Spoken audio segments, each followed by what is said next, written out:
अच्छा, आज हम पढ़ते हैं फंक्शन का दूसरा लेक्चर। फंक्शन का जो टॉपिक है वो मैट्रिक और इंटर में है, जैसा कि मैंने पिछले लेक्चर में आपको बताया था। अच्छा, पिछले लेक्चर में हमने सिर्फ कॉन्सेप्ट डिस्कस किया था और आज जो हम इसको मैथमेटिकली ट्रीट करेंगे कि मैथमेटिकली इसकी डेफिनेशन क्या है। तो स्टार्ट करते हैं डेफिनेशन से, ठीक है। डेफिनेशन ऑफ फंक्शन जो कि हमारी किताबों में भी लिखी हुई है। ये डेफिनेशन है, एक्चुअल डेफिनेशन किसकी? फंक्शन की। अब फंक्शन क्या है जनाब? फंक्शन आप पहले लिख देते हैं, function is a binary relation, ठीक है। फंक्शन क्या है? एक रिलेशन है, binary relation, okay. Function is a binary relation in which, जिसमें ईच एलिमेंट, ये डेफिनेशन किताबों में लिखी है हमारे, in which each element of domain, ठीक है, has one and only one image, one and only one image in range, ठीक है। अब ये आपकी आ गई फॉर्मल डेफिनेशन, ये मैथमेटिकल डेफिनेशन है फंक्शन की। अब क्या लिखा हुआ है जनाब इसमें? फंक्शन क्या है? Function is a binary relation. पहली बात, ये एक रिलेशन है, ठीक, रिलेशन हो गया। In which each element of domain, domain हमने पढ़ा हुआ है पहले, आज फिर इसको रिवाइज कर देते हैं। Each element of domain has one and only one image. ये इमेज जो है ये क्या होता है ये देख लेते हैं। One and only one image in range, तो इसमें टोटल आपके पास ये एक रिलेशन वाली बात आ गई, एक डोमेन वाली बात आ गई, एक इमेज और एक रेंज। तो थोड़ा इसको डिस्कस कर लेते हैं, फिर आते हैं इस डेफिनेशन के ऊपर। अच्छा, पहले हम ये देखते हैं कि इमेज क्या होता है, रेंज क्या है, डोमेन क्या है, रिलेशन क्या है। इसको अपने साइड में पढ़ लेते हैं पहले, उसके बाद इस पर आएंगे। तो अब मैं क्या करता हूँ कि यहाँ पर ये सारी बातें थोड़ा डिस्कस कर लेते हैं, बुनियादी चीज़ें, ठीक है। तो यहाँ पर कॉर्नर पे हम इसको डिस्कस कर लेते हैं। सबसे पहले बुनियादी चीज़ें कौन कौन सी हमें ये पढ़ना है कि व्हाट इज़ बाइनरी रिलेशन या relation.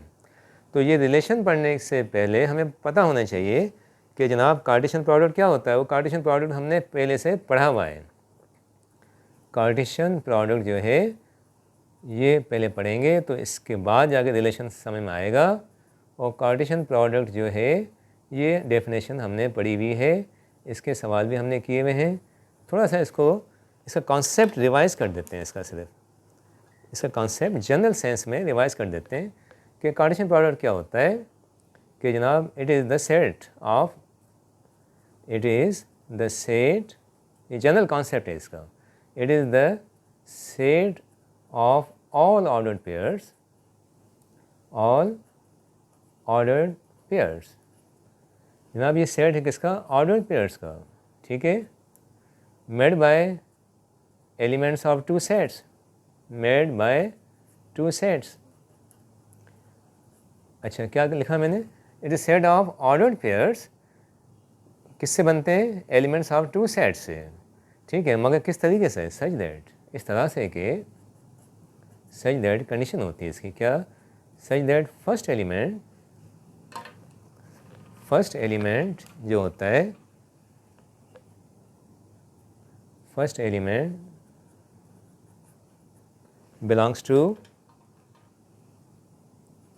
first element belongs to first set। ये आपके पास आ गया फर्स्ट सेट, यहाँ मैं लिख देता हूँ फर्स्ट सेट, ठीक। और उसके बाद फिर क्या होगा? Second element, right. क्या होगा जनाब कि second element and second element belongs to, किससे? बिलोंग्स टू सेकंड सेट, ठीक है। ये इसका कॉन्सेप्ट है, सेकंड सेट। ये मैंने लिख दिया डेफिनेशन, कॉन्सेप्ट ले दिया मैंने। क्या? It is the set of all ordered pairs made by two sets such that first element of each ordered pair belongs to first set and the second element of each ordered pair belongs to the second set. अब इसकी मिसाल ले लें ताकि ये clear हो जाए। एक मिसाल ले लेते हैं। फर्स्ट कर लें, 2 सेट ले लेते हैं। एक सेट हमने ले लिया ए, चलें ए ले लेते हैं, इसके एलिमेंट कोई भी ले लें, हम ले लेते हैं 1 2 3। और एक दूसरा सेट ले लेते हैं, इसके एलिमेंट्स हम ले लेते हैं सपोज़ 4 और ये 5 ले लेते हैं, कुछ भी ले लें, हमने ये ले लिया, ठीक है। तो अब अगर मैं इसका कार्टेशियन प्रोडक्ट बनाऊंगा तो कार्टेशियन प्रोडक्ट को पहली बात कि हम ऐसे लिखते हैं ना, ये पढ़ा हुआ हमने, ए उसको पढ़ते हैं ए क्रॉस बी, ठीक है, Cartesian product of A and B. अच्छा क्या बनता है भाई जनाब, ये ऑर्डर्ड पेयर्स बनेंगे इस तरह से कि पहला एलिमेंट ए में से लिया जाएगा और दूसरा एलिमेंट बी में से लिया जाएगा। तो कैसे बनेगा जनाब, 1 लिया हमने, ठीक है, इसको ज्वाइन किया 4 और 5 के साथ, तो ये हो गया 1 मिलेगा किसके साथ, 4 के साथ, और 1 मिलेगा किसके साथ, 5 के साथ। और फिर आ जाए 2 पे, 2 मिलेगा 4 के साथ, 2 मिलेगा 5 के साथ, ठीक है, पढ़ा हुआ है ना हमने, 2 4 और 2 5।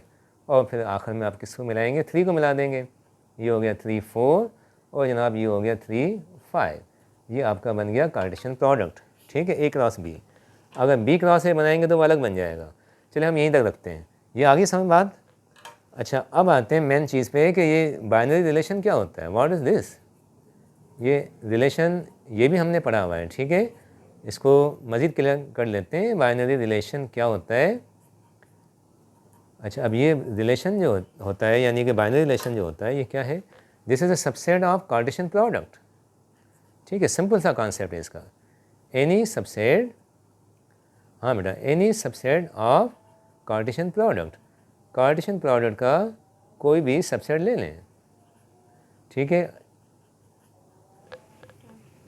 तो बाइनरी रिलेशन मैंने क्या लिखा, any subset of Cartesian product.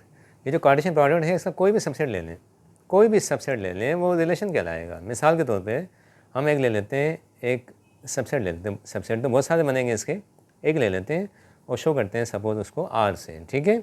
तो R is for binary relation, और यहाँ से कोई भी एलिमेंट ले लें अपनी चॉइस पे। चलिए हम इसको ले लेते हैं 1 4 ले लेते हैं, हमने एक ये अपनी चॉइस पे ले लिया, कोई और दूसरा ले लें 2 4 ले लें, ठीक है, और यहीं से कोई और भी ले लें 2 5 ले लें, ठीक है। तो अब ये क्या बन गया जनाब, ये हमारे पास ये 2 5 ले, कोई एक और ले लें, चलें ये हमने ले लिया 3 जो है, हमने ले लिया 4 सपोज़, ठीक है। तो ये हमने एक रिलेशन ले लिया, यानी कि एक सबसेट ले लिया किसका, कार्टेशियन प्रोडक्ट का। ये आपका हो गया क्या, आपका रिलेशन हो गया। अब इस रिलेशन के अंदर हमें देखना है, ये रिलेशन तो क्लियर हो गया यहाँ से, ठीक है। अब यहाँ पे देखना है कि इमेज किसे कहते हैं। अच्छा जनाब ये जो 4 है ना, ये इमेज है 1 का, तो ये जो 4 है ये इमेज है 1 का, ये 4 इमेज है 2 का, ये 5 इमेज है 2 का, और ये 4 इमेज है 3 का। तो जो सेकंड एलिमेंट होता है ना उसे हम क्या कहते हैं, इमेज कहते हैं, राइट। तो ये इमेज हो गया, ये इमेज हो गया, 5 इमेज है 4 इमेज है। तो व्हाट अबाउट फर्स्ट एलिमेंट, तो फर्स्ट एलिमेंट को क्या कहते हैं जनाब, इसको अपन कहते हैं प्री इमेज, PREIMAGE। तो ये क्लियर हो गया। रिलेशन में जितने भी ऑर्डर्ड पेयर्स होते हैं उसमें 2 एलिमेंट्स होते हैं, पहले वाले को कहते हैं प्री इमेज, दूसरे वाले को कहते हैं इमेज, ठीक है। अच्छा अब व्हाट इज़ डोमेन, डोमेन किसे कहते हैं जनाब। अगर रिलेशन की बात की जाए कि डोमेन ऑफ द रिलेशन, मुझे डोमेन चाहिए इसकी, तो डोमेन क्या होती है जनाब, डोमेन जो है हम कहते हैं set of the first components, यानी कि हम कहते हैं domain is the set of pre images, ठीक है। सेट ऑफ, सेट है, याद रखें डोमेन सेट है, सेट ऑफ किसका, प्री इमेजेस। ये जो हो गया, ये हो गया आपका डोमेन, राइट। और ये किसके इक्वल है, ये इस वक्त आपके पास जो है प्री इमेज कौन कौन से हैं, एक 1 है, एक 2 है, ठीक है, 2 रिपीट हो गया, एक मरतबा लिखा जाएगा, 2 आ गया, और कौन सा है 3। तो अपन यहीं लिख दें, यहीं लिख दें कि ये क्या हो गया जनाब, ये आपके पास आ गया 1 2 और 3, 1 2 एंड 3, ये आपके पास आ गया डोमेन। तो what is domain, domain is the set of pre images, और इसके अंदर कौन कौन से हैं, 1 है 2 है, 2 2 मरतबा, एक मरतबा लिख दिया, ओके। उसके बाद नेक्स्ट आपके पास जो है रेंज। अब रेंज क्या है जनाब, अच्छा range is the set of images, ठीक है, set of images of the binary relation. तो हमने लिख दिया सेट ऑफ इमेजेस। अच्छा भाई सेट ऑफ इमेजेस, तो ठीक है, इमेजेस कौन कौन से हैं, एक 4 है, 4 है, 5 है, 4, तो यहाँ पर 4 3 मरतबा आ रहा है, तो आपने एक मरतबा लिखना है, एक मरतबा लिख दिया, 1 2 ये 3 4 जो है 3 मरतबा आ गया, आप एक मरतबा लिखेंगे, सेट के अंदर एक मरतबा लिखा जाता है। और दूसरा कौन सा है जनाब, दूसरा है 5, ये 5 लिख दिया, ठीक है। तो अब ये बुनियादी चीज़ें जो है ना, रिलेशन यहाँ से क्लियर हो गया, ठीक है, डोमेन क्लियर हो गया, रेंज क्लियर हो गया, इमेज ये भी क्लियर हो गया। जब ये सारी चीज़ें इसकी क्लियर हो गई तो अब इस पे आ जाते हैं अगेन वापस किस पे, कॉन्सेप्ट ऑफ फंक्शन पे और डेफिनेशन पे। तो अब क्या हुआ, फंक्शन ऐसा रिलेशन होता है जिसमें each element of domain, domain का हर एक एलिमेंट जो होता है उसका इमेज एक होना चाहिए, एक से ज़्यादा इमेज नहीं होने चाहिए। तो चलिए उसकी मिसाल ले लेते हैं, मिसाल चेक करते हैं, ठीक है, एक मिसाल लेते हैं और चेक करते हैं कि आया वो फंक्शन है या नहीं है। चेक वेदर, एक रिलेशन ले लेते हैं, यहीं से ले लेते हैं, ये जो बना हुआ है ये ले लेते हैं, ठीक है। Check whether R is equal to, यहीं से ले लें, आपके पास है 1 4, ठीक है, और दूसरा कौन सा है जनाब 2 4, अच्छा, और 2 5 ले लें और 3 4, ठीक है, ये रिलेशन ले लिया हमने यहाँ से। और check whether this relation is function or not, ये फंक्शन है या नहीं है, हमें चेक करना है, और नॉट। तो हम चेक करने के लिए, ठीक है, तो क्या करेंगे जनाब, डेफिनेशन का इस्तेमाल करेंगे, check whether this is a function or not. तो अब चेक कैसे करना है, चेक तो एक तो सीधा सीधा ये भी देख सकते हैं कि जनाब देखें 1 जो है इसका जो इमेज है 4 है, ठीक है, एक एलिमेंट का एक इमेज है। यहाँ पर देखें आप 2 का इमेज 4 भी है और 2 का इमेज 5 भी है, तो 2 के 2 इमेज आ गए, तो ये फंक्शन नहीं होगा ना। मगर इसको बिल्कुल आसान तरीके से कैसे करेंगे आप ये करेंगे कि इसकी एक डायग्राम बना देंगे, ठीक है, जिसे कहते हैं मैपिंग डायग्राम। आप एक मैपिंग डायग्राम बना लें, ठीक है, मैपिंग डायग्राम में क्या होगा कि आसानी से चेक हो जाएगा ना। तो आपने मैपिंग डायग्राम कैसे बनानी है, आपने 2 सेट लेने, एक डोमेन लेना है और एक आपने जो है रेंज लेना है। तो आपने डोमेन ले लिया, ठीक है, कौन से एलिमेंट है, 1 है, 2 है और 3 है, तो ये हो गया 1 2 और 3 हो गया। अच्छा, उसके बाद एक सेट और बना लें, किसका, रेंज का। चलिए भाई आपने रेंज बना लिया, रेंज कौन सा है, 4 है, 5 है और 4, तो यानी कि 4 और 5 हो गया। तो मैपिंग डायग्राम में क्या होता है कि आपने रिलेशन में से डोमेन लिख दिया, रिलेशन में से ही आपने रेंज लिख दिया। अब उसके बाद रिलेशन के अंदर जैसी ज्वाइनिंग है, जिस तरह की ज्वाइनिंग है वैसे आप कर लें।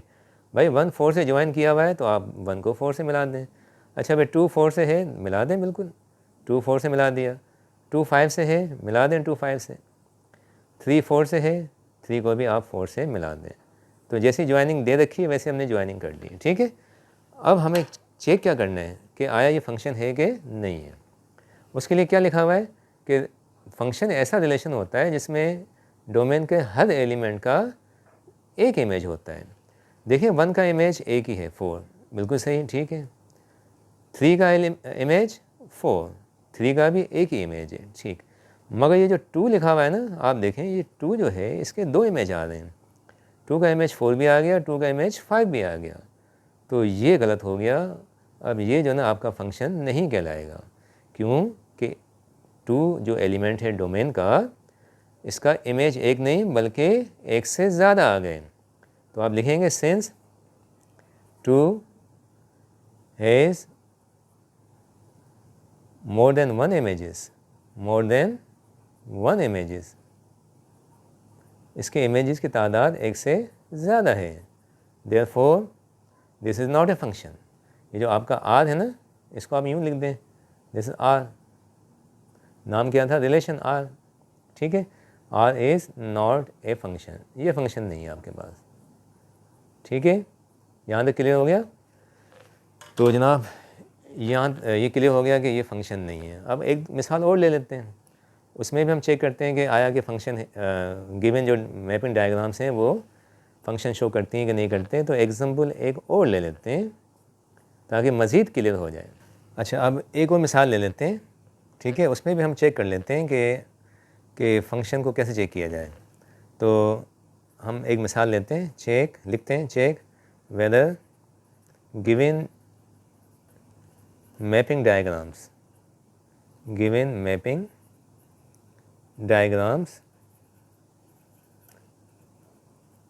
represent function or not,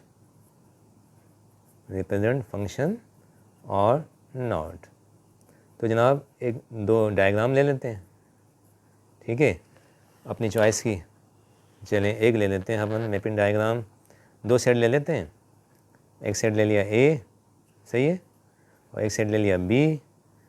चलें उसके एलिमेंट भी लिख देते हैं, ये 1 2 3 ले लिया, ये 4 5 6 ले लिया। ओके, ज्वाइनिंग कर लेते हैं इसकी।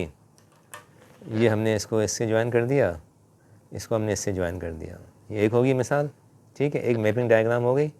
अब एक दूसरी भी ले लेते हैं मैपिंग डायग्राम, वहाँ पे भी दो सेट ले लेते हैं। एक सेट ले लिया ए हमने, सेट ए, इसके एलिमेंट हो गए 1 2 3, और एक सेट ले लिया बी, इसके एलिमेंट भी हमने ले लिए, चलें कुछ भी एलिमेंट ले लें, 4 ये 5 ले लिया, ठीक है। और इसकी हम ज्वाइनिंग कर लेते हैं।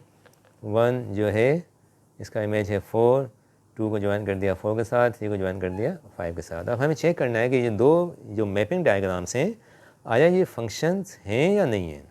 पहले इसको चेक करते हैं। फंक्शन चेक करने के लिए पहले देखते हैं कि क्या हर अपना डोमेन के एलिमेंट का इमेज एक है या नहीं है। देखिए 1 का इमेज एक है, ठीक है, सही है, 2 का इमेज एक ही है, सही है, मगर 3 का तो इमेज ही नहीं है। तो लाजमी है कि डोमेन के हर एलिमेंट का इमेज होना चाहिए। यहाँ तो 3 आप देख रहे हैं, 3 का तो कोई इमेज ही नहीं है, 3 तो किसी ने ज्वाइन ही नहीं किया हुआ, तो ये फंक्शन हो ही नहीं सकता। This is not a function. क्यों नहीं है? सिंस 3 हैज़ नो इमेज, इसका कोई इमेज ही नहीं है। जब 3 का कोई इमेज ही नहीं है, so therefore this is not a function, ये आपका फंक्शन नहीं कहलाएगा, ठीक है। फंक्शन के लिए लाजमी कंडीशन कौन सी है जनाब, कि डोमेन के सारे एलिमेंट्स का इस्तेमाल होना चाहिए, उनका कोई ना कोई इमेज होना चाहिए। चलो यहाँ देखते हैं, यहाँ पर दूसरी मिसाल ले लें, ये दूसरी मैपिंग डायग्राम आ गई, दो सेट आपके पास आ गए, डोमेन ए है, कोडोमेन बी है। अच्छा, एक एलिमेंट का एक इमेज, ओके, एक एलिमेंट का एक इमेज, ठीक है, एक एलिमेंट का एक इमेज, और सारे के सारे आपके डोमेन के एलिमेंट जो हैं वो यूज़ हो गए, सबका कोई ना कोई इमेज है, और किसी का भी इमेज एक से ज़्यादा नहीं है, तो हम कहेंगे कि इट इज़ ए फंक्शन, ये जनाब फंक्शन है, ठीक है। अच्छा, अब ये फंक्शन जो है इसको चेक करने के लिए एक आसान तरीका भी होता है, जिसको हम कहते हैं short trick of checking function, ठीक है। शॉर्ट ट्रिक है कि आप जल्दी से कैसे जज करेंगे कि आया मैपिंग डायग्राम जो है फंक्शन है या नहीं है, ठीक है। To check a function, function को चेक करना है ना, short trick to check a function, function को चेक करना है।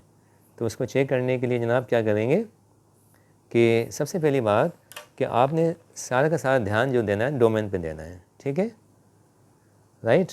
फोकस ऑन डोमेन, सिर्फ डोमेन को देखें, फोकस ऑन डोमेन, रेंज को तो देखना ही नहीं है। जब हम फंक्शन को चेक करने जा रहे हैं तो सिर्फ और सिर्फ डोमेन को देखो, और इसमें दो बातें देखें। पहली बात कि जो डोमेन के जो एलिमेंट्स हैं, ये जितने भी डोमेन के एलिमेंट्स हैं, ठीक है, ये सारे के सारे यूज़ होने चाहिए, ठीक है। All elements of domain must be used. क्या लिखा मैंने? All elements of domain must be used, ठीक है, लाजमी कंडीशन है, किसी न किसी से ज्वाइन होना चाहिए, एक बात।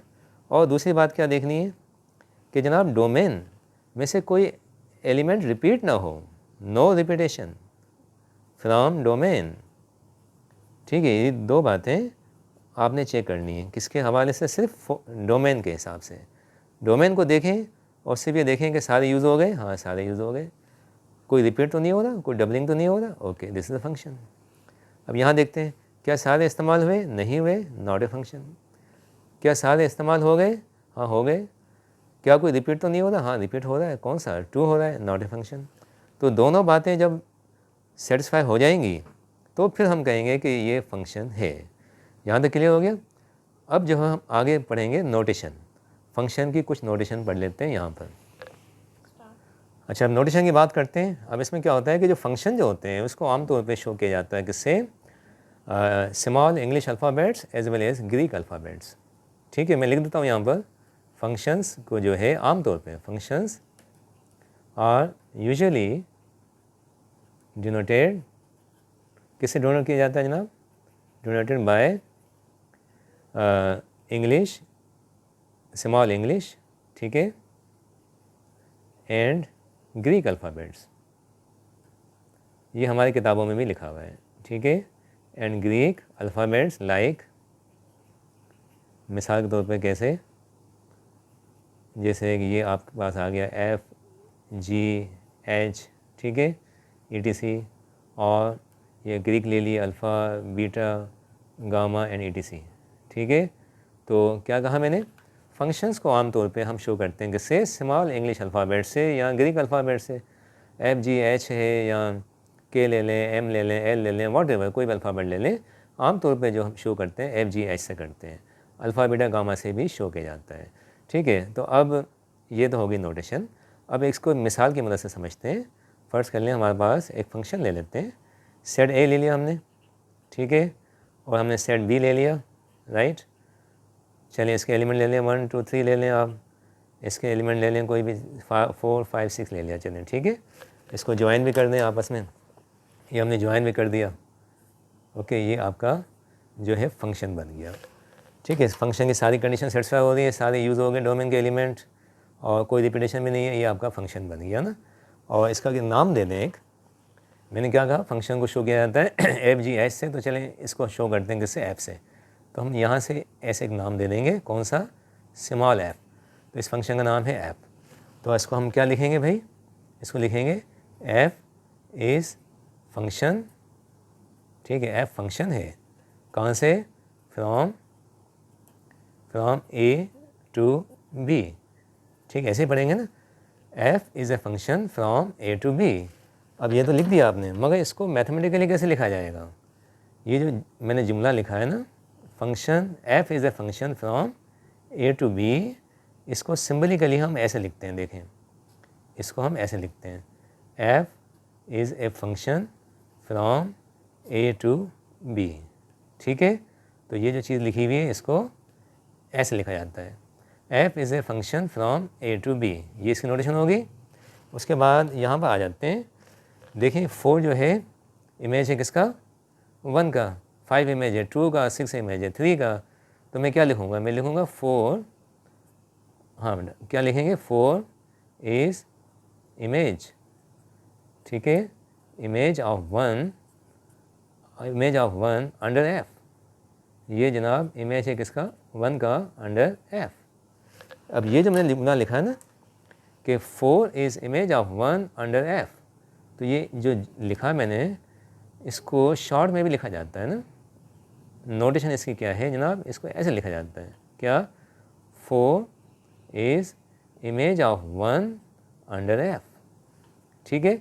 इसी तरीके से मैं क्या कहूँगा, 5 is image of 2, 5 is image of 2 under F। और इसी तरह से मैं क्या कहूँगा, 6 is image of 3 under F, सही है। अच्छा जनाब, अब उसके बाद अगर मैं इसके एलिमेंट्स को नाम दे दूँ सपोज़ x, और इसके एलिमेंट को सपोज़ कर दूँ मैं y, लेट सपोज़ ये जितने भी एलिमेंट्स हैं इसको मैं नाम दे देता हूँ, जनरलाइज कर देता हूँ x से, और इसके जो जितने भी एलिमेंट्स हैं उसको नाम दे देता हूँ सपोज़ y। तो मैं क्या लिखूँगा, हाँ जनाब क्या लिखा जाएगा कि इस तरह से लिखेंगे y, ठीक है, is image of x, y is image of x under F, ये हो गया। अब ये जो सिंबल है ना f ऑफ x की, ये जो f ऑफ x की जो सिंबल है ये इंट्रोड्यूस करवाई थी मैथमेटिशियन, स्विस मैथमेटिशियन आइलर ने, ठीक है। ये क्रेडिट किसको जाता है, आइलर को, जिन्होंने f ऑफ x की सिंबल फंक्शन के लिए इस्तेमाल की थी। ये क्लियर हो गया।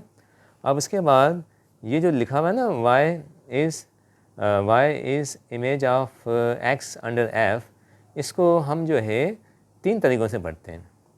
एक तो अपन ने पढ़ लिया क्या कि मैं इसको यहाँ लिख देता हूँ, इसको 3 तरीक़ों से पढ़ा जाता है, तो जगह कम है तो लिहाजा मैं इसको यहाँ ले जाता हूँ, इसको यहाँ लिख जाते हैं, ठीक है।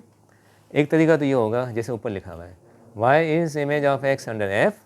और दूसरा तरीका कौन सा लिखने का जनाब इसका? दूसरा तरीका लिखने का इसका ये है, यहाँ पढ़ने का, सॉरी, पढ़ने का तरीका कौन सा है, वो ये है y is value of f at x। ये दूसरा तरीका हो गया पढ़ने का, ठीक है। और जो आखिरी तरीका है पढ़ने का इसका कौन सा है, वो है y is f of x, ठीक है। सबसे आसान तरीका ये है, सबसे आसान तरीका पढ़ने का। क्या लिखा मैंने, y is f of x, किसको पढ़ते हैं, इस निशानी को। तो ये हो गया टोटल नोटेशन। Thank you.